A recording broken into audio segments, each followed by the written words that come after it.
Mr. Klein, thank you for joining us today. Last night you announced that you had finished the third phase of your investigation. What exactly does that mean? There were three phases to this investigation so far. First, we wanted to start this investigation from the ground up. We didn't want influence from law enforcement. We didn't want influence from family. We didn't want influence from anybody. All we knew is there was 4 people on a mountain and a child went missing, okay?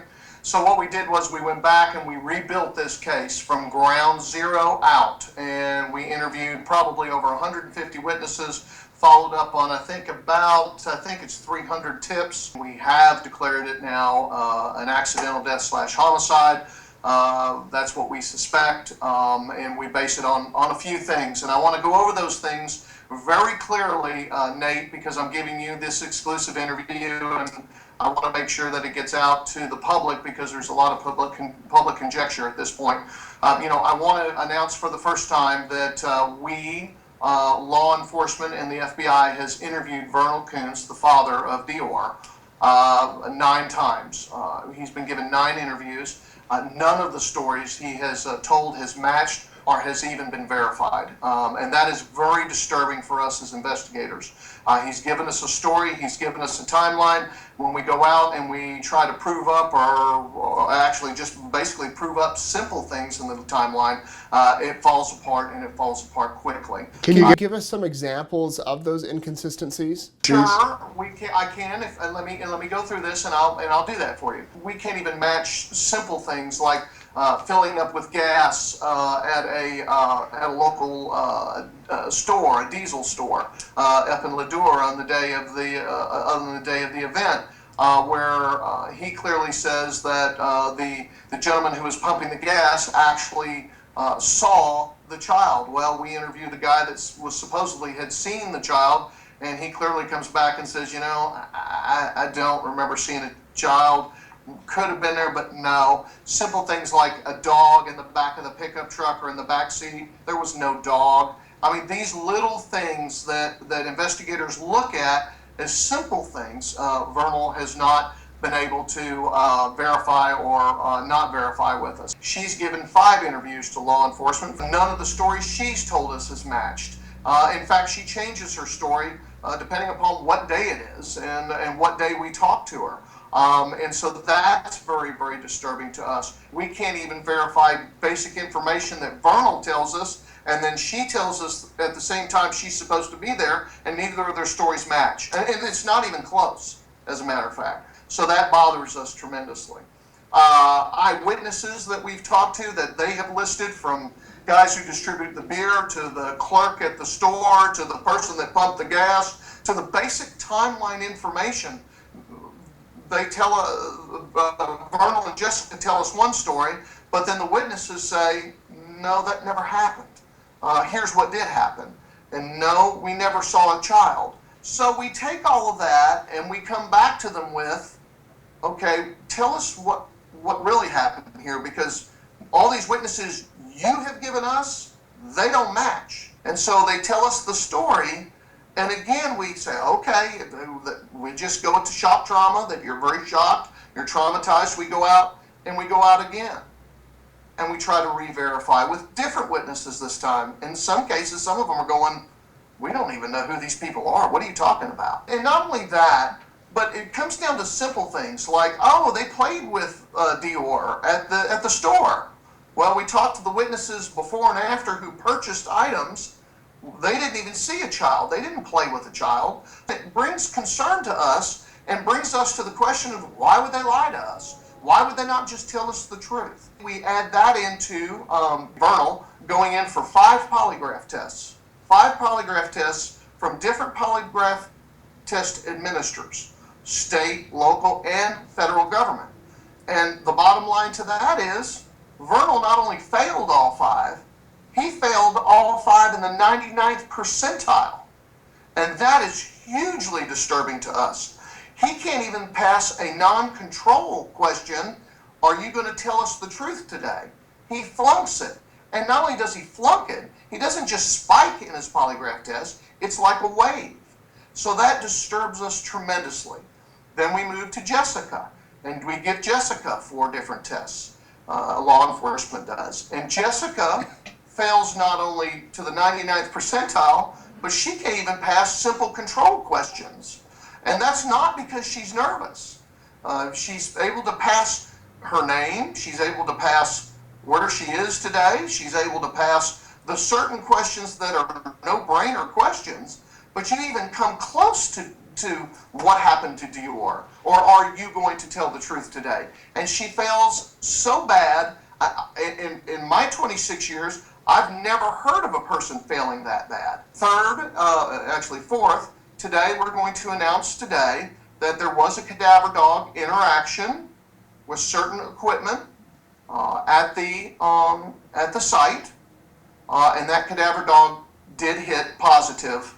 I can't go any further than that, other than to say that we do have a cadaver dog that did hit in the initial week, 2 weeks of the primary investigation. And this wasn't up at the reservoir concerning the cremains, was it? I'm not going to discuss where it was or the circumstances around it, because it will be an integral part of the prosecution, and I don't want to hurt the prosecution, but a cadaver dog did hit.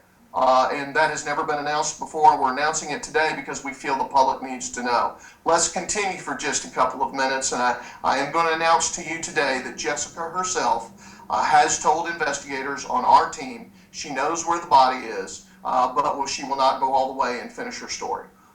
This has been very disturbing to us. We have attempted to work with Jessica tremendously. We have offered to fly her to Texas to give her the opportunity to get away from Idaho because she's scared of some situations.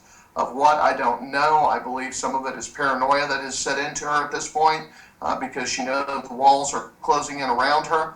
But I will announce today that Jessica herself has told our investigators that she knows where the body is, and she's not going to go all the way and say any more. That is a huge piece of evidence in this case. We are very, very concerned about it.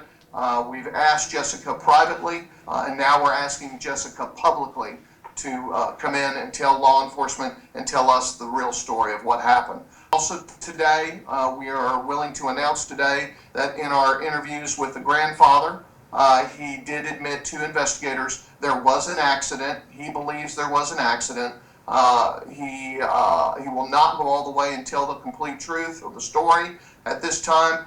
However, we are willing to announce, as we announced yesterday, that Isaac Renoir has given us some statements. We are currently vetting those statements and those proffers at this time. And as soon as we're done vetting those proffers, and as soon as we are done vetting what he has told us in his interviews, we may have a further announcement at that time, or at that time I think it would probably come from law enforcement. When Jessica says she knows where the body is, has she given you any suggestions or tips as to where that could be?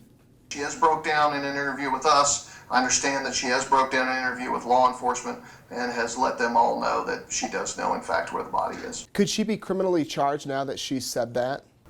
I'm a civil investigator at this point. I see a lot of problems for Jessica and Vernal. First of all, lying to federal agents. They have done extensive interviews with the FBI and the task force. The story they gave them can't even be closely vetted. I can't even closely be told the truth. If it was an accident to which, we're split on our team, we're definitely not split on there was a death. We're split on our team whether or not it was an intentional homicide or whether or not it was an accident. I'm tending to lean towards it was an accident, but there would be some laws regarding what they did with the body, not reporting an accident, those sort of things. We're publicly asking Vernal, and we're publicly asking Jessica, and we're publicly asking Jessica's grandfather, Bob, to just, let's bring this to an end. That's enough. I mean, enough of lying, enough of trying to mislead investigators, enough of getting on Facebook and Instagram and Twitter and all these things and trying to mislead the public. I'm just very frustrated with Vernal. I'm very frustrated with Jessica. I'm very frustrated with their inability to tell the truth. I'm frustrated with them trying to mislead investigators, not only on our side, but FBI, who you don't mess with. I mean, I'm just warning you right now. When an FBI agent asks you a question, you be honest. If you don't know, say, I don't know. And they're giving the FBI some rabbit trails, and then, of course, to the fine people in Bonneville County and Lemhi County, and how they are stuck in the middle of this, trying to just get them to tell the truth. So when investigators confront them about these inconsistencies, do they double down or does their story change again? Well, the story changes. I mean, they don't ever double down. They just, oh, well, I forgot that part. Yeah, well, maybe he didn't see it. Well, then why'd you tell me in the first place? Well, because, well, I don't know. It goes off into a world that, you can't be dumb all the time. I mean, this is you can't act like you're dumb all the time. You know what happened. You were there. You were with the child. I mean, even things in the timeline such as where was the blanket? Where was the sippy cup? Where was it? Nobody can tell the truth. And quite frankly, their stories all break down at 8 o'clock in the morning. The only time their stories are true and correct and we can verify is that when the night before and that evening and then after the 911 call, everything can be verified. However, between 8 o'clock in the morning and 1:26 in the afternoon, 2:26 in the afternoon, I'm sorry, when the 911 call was made, we can't verify anything. I mean, nothing, zero. I mean, donut hole. Philip, where does the case go from here? We're going to phase 4. Phase 4 of this case is the actual ground hunt. We know an area that we will be coming into. I understand you guys are having an early thaw this year, which is great. We will probably be up there with different teams within the next 30 days. We do have those places that we're going to hunt under surveillance. We're watching those areas to make sure nobody comes in or nobody comes out of those areas. And if they do, who are they and what did they take out of that area? Is there anything else you'd like to add? The people of Idaho Falls and Lemhi County should be absolutely ecstatic with their law enforcement, from the FBI to the sheriff's departments, the investigators that we've been sometimes up till late in the morning working on this case with. These guys are dedicated people. On behalf of my 9 investigators on my team, from Georgia to Florida to Texas to Idaho, I just like to say thank you to the people of Idaho. I mostly hope that Vernal and Jessica and their families take a step back. They have been very protective over them. They are in denial. The other thing I want to say is that you must understand that Vernal's family and Jessica's family, they are innocent in this. They are just doing what family members do. They're trying to circle around their loved ones. They're in denial at this point, is my belief. They are in denial, and they need to come out of denial. This is a very, very, very serious situation. All right. Thank you very much, Mr. Klein, for joining us.